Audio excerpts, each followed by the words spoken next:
La Vicerrectoría de Extensión y Difusión de la Cultura presenta La Cultura desde la UAP. La riqueza humana está en nuestra cultura. Danza, música, teatro, literatura, talleres artísticos y patrimonio universitario. La universidad, comprometida con la sociedad, abre un espacio para compartir nuestro gran tesoro humano, la cultura desde la UAP. Iniciamos. ¿Qué tal, amigas y amigos quienes nos miran y nos escuchan a través de TV UAP, la imagen de la universidad? Sintonízanos en el canal 18.1 o en el canal 118 de Megacable, además de Radio UAP, la universidad en la radio, en el 96.9 de tu FM, Radio Chignahuapan, 104.3 de tu FM y Radio Tehuacán, 93.9 de tu FM. También en nuestra aplicación lista para descargar y consultar los distintos contenidos que integran nuestra parrilla, radioitv.uap.mx o a través de Facebook Live. Ahí nos encontrarás. Te da la bienvenida a tu espacio universitario, La Cultura desde la UAP, tu amiga de siempre, Elvira Ruiz Vivanco. ¡Comenzamos! La Cultura desde la UAP. Leyendo se vive mejor. Un espacio dedicado a los libros. Dirección General de Publicaciones. Pues amigos, como sabemos, el 32 Congreso Constitucional del Estado Libre y Soberano de Puebla aprobó en la sesión de ese 14 de abril de 1937 el decreto que crearía la Universidad de Puebla como institución oficial del Estado. En este contexto, hoy vamos a presentar un libro interesantísimo y tenemos aquí a un invitado de lujo, el maestro Jaime Velasco Ramírez. Él es el autor de este libro, La Escuela de Ciencias Económico-Administrativas, hoy Facultad de Contaduría Pública, a través de sus directores de 1937 a 2020. Pues maestro, qué gusto. Ya vimos que es un libro lleno de anécdotas, con unas fotografías del Carolino bellísimas, circunstancias tan amenas como esta fotografía de 1911, ¿no? Donde está Francisco I. Madero, o esa ocasión de 1949 cuando estuvo aquí esta primerísima actriz del cine mexicano que actuó con Ismael Rodríguez en esa famosísima trilogía Ustedes los ricos, nosotros los pobres, los ricos también lloran, la gran Blanca Estela Pavón. Pues, ¿qué nos puede decir acerca de este libro que pues tiene como bastante información acerca de los varios directores que han estado en la Escuela de Ciencias Económico-Administrativas, hoy conocida como Facultad de Contaduría Pública? Pues muchas gracias por la invitación a ese recinto que es mi querida universidad. Siempre tuve la tentación de escribir un libro que narrara la historia de, en ese entonces, Escuela de Ciencias Económico-Administrativas, hoy Facultad de Contaduría Pública. A estas alturas tenemos 85 años de que surgió la Universidad de Puebla. En 1937 surge la Universidad de Puebla, después de haber sido Colegio del Estado, se transforma en universidad. En su primera ley orgánica aparece, entre otras facultades, la Facultad de Comercio y Ciencias Administrativas. Con el paso del tiempo, la escuela cambió de nombre y se le llamó Facultad de Ciencias Económico-Administrativas. Desde luego, el término facultad no era el correcto por carecer de estudios de posgrado. Exactamente. Acontecimiento que sucede años después y que afortunadamente, pues, me tocó a mí establecer la división de estudios de posgrado y con eso se convierte en Facultad de Contaduría. O sea que usted es uno de los pioneros de ese posgrado, maestro. Efectivamente, así es. Si nos puede hablar un poquito acerca de por qué es tan importante, digo, para la comunidad universitaria, pues es una obviedad porque son tan importantes los posgrados, el especializarse en algunas ramas del conocimiento, pero recordemos que tenemos una audiencia bastante amplia, entonces para todos nuestros más radioescuchas y telespectadores, si les pudiéramos compartir por qué la universidad abona tanto con sus programas académicos y particularmente con lo que tiene que ver con las áreas de posgrado.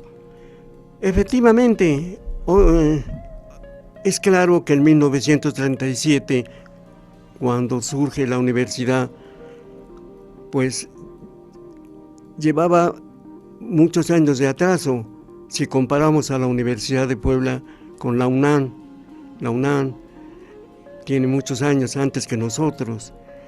Y la Facultad de Contaduría y Administración de la UNAM surge precisamente en 1929, cuando Porteski concede la autonomía a la UNAM y por coincidencia surge la escuela, la también facultad en ese entonces de Contaduría y Administración.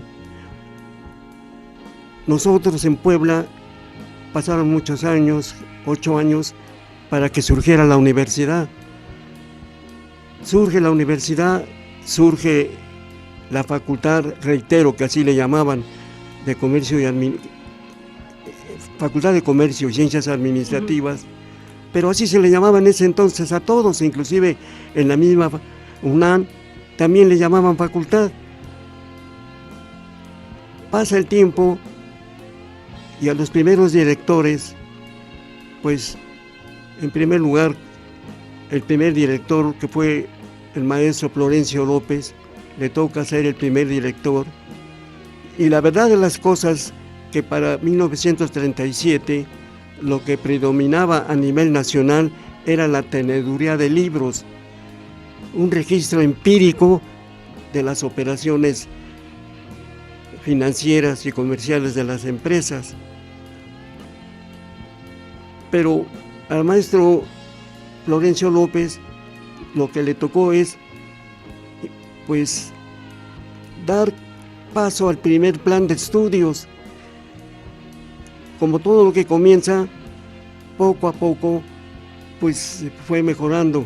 Y el problema con que él se encontró es con la carencia de maestros, porque no había maestros todavía. Si era el primer programa, más bien habría que formar a estos, digamos, posibles maestros, porque no todos se dedican a la docencia. Ajá. Exacto.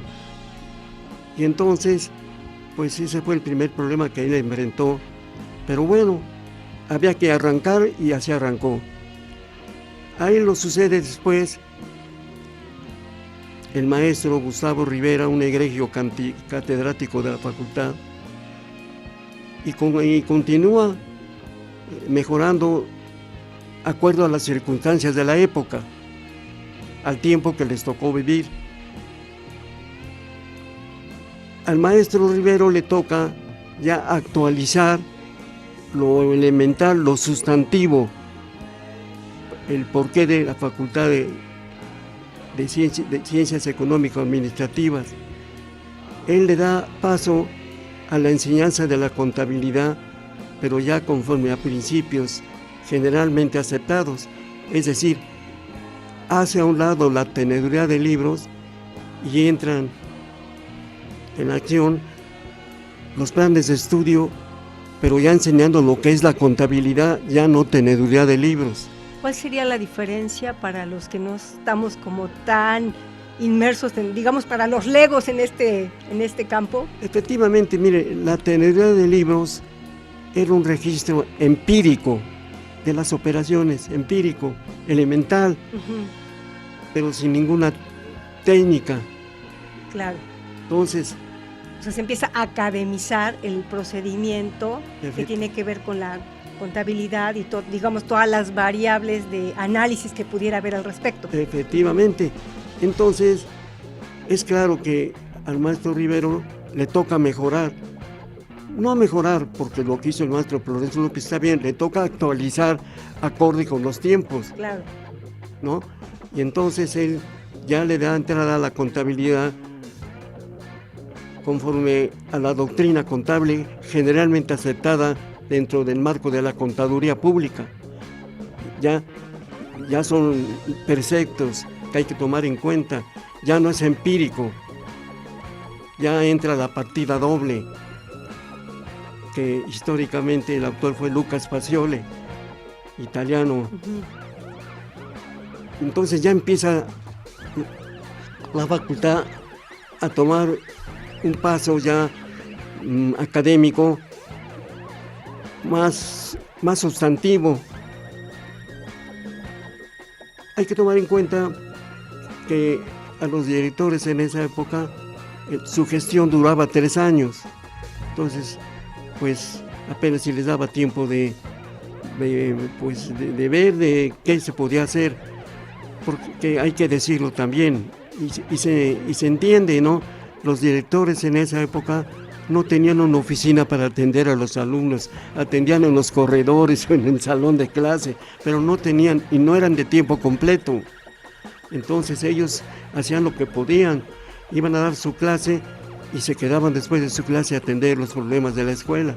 Es interesante todo este fenómeno que se ha dado aquí en la hora nuestra Benemérita Universidad Autónoma de Puebla, porque si uno recorre su historia, cómo precisamente la pasión desde los jesuitas, la pasión por tener un lugar que los cobije para generar investigación, para profundizar en algunos temas, para que diversificar los estudios, o sea, desde su origen, ha tenido como este empeño, este empuje de quienes de alguna manera pues estamos cobijando, bueno, integrándonos al proyecto para tratar de que los programas académicos caminen. Entonces, esto es importante destacar particularmente de los docentes, de los profesores. Ahora que acaba de pasar el Día del Maestro y la Maestra, pues es importante como destacar, reconocer todos los aportes que los docentes damos y que somos de alguna manera la base, lo que le da solidez, y los que estamos empujando y buscando de qué manera, a veces picando piedra, a veces en el pasillo, o porque lo mismo pasó, por ejemplo, cuando ahora Facultad de Artes, antes Escuela de Artes, ¿no? Que de pronto pues era un salón para todos los programas académicos y te tenías que pelear el salón para ensayar, pues a veces era pues o muy muy temprano o ya muy noche, pero precisamente esta pasión, esta vocación docente es la que lleva que de pronto el aula se hace en donde está alguien que quiere aprender y alguien que quiere transmitir, que quiere enseñar. Igual las gestiones, digo, si se ha desarrollado tanto la infraestructura que tenemos en la universidad, es precisamente por toda esta actividad constante, y particularmente me parece que lo que más nos sostiene es la vocación, ¿no? Esta pasión que tenemos por la entrega, y otro punto, pues la identidad universitaria, porque cuando uno ya está en la universidad, a veces es más tu casa que tu propio hogar, porque te la ves, o sea, tú dices, a ver, espérame, o sea, llegué a las 7 de la mañana y son las tantas de la noche, o cuando yo, por ejemplo, en nuestro caso, estamos en artes, pues son las 2 de la mañana y seguimos ensayando porque tenemos el estreno el próximo fin de semana. Entonces, esto es importante de subrayar, ¿no, maestro? Claro, cómo no, los maestros prácticamente se forman sobre la marcha, porque no hay manera de aprender a nadar en el pupitre, ¿no? Sino haciéndolo. Sobre la marcha sí. Se van ubicando la experiencia, sí, ¿no? De dar clase un tiempo mejora su manera de enseñar, pero de entrada, pues reitero, no somos pedagogos, no tenemos el estudio de la pedagogía, y por lo tanto, pues hacemos un esfuerzo. Y se va uno encontrando, ¿a poco no, maestro? O sea, con cada generación va uno como que forjándose en la parte didáctico-pedagógica. Después uno puede encontrar algunos recursos ya que abonen, ¿no? Para estos elementos que tienen que ver con la transmisión y la docencia. Pero al final del día esto es como un trabajo constante. Pues mire, la verdad es que es tan interesante el tema que el tiempo se nos va como agua, y pues no sé si quiere agregar algo más para todos aquellos que estén interesados en este libro, La Escuela de Ciencias Económico-Administrativas, hoy Facultad de Contaduría Pública, a través de los directores, fíjense, desde 1937 a 2020. Entonces, pues no sé si quiere agregar algo más, maestro, para todos aquellos interesados en el libro. Pues que el libro prácticamente es la historia de la facultad ya como universidad de 1937 al 2020. Ahí está la historia, porque los propios maestros que ahí figuran cuentan sus vicisitudes que tuvieron que correr, y qué mejor que este libro con el paso del tiempo se va a enriquecer, estoy seguro, con las generaciones que vengan, porque lo van a actualizar, pero ya hay un antecedente. Exactamente, pues queda la invitación abierta, maestro, esta es su Casa de la Cultura desde la UAP, y bueno, vamos a continuar con nuestra programación, nos vamos a la agenda cultural con Tabata Pardo.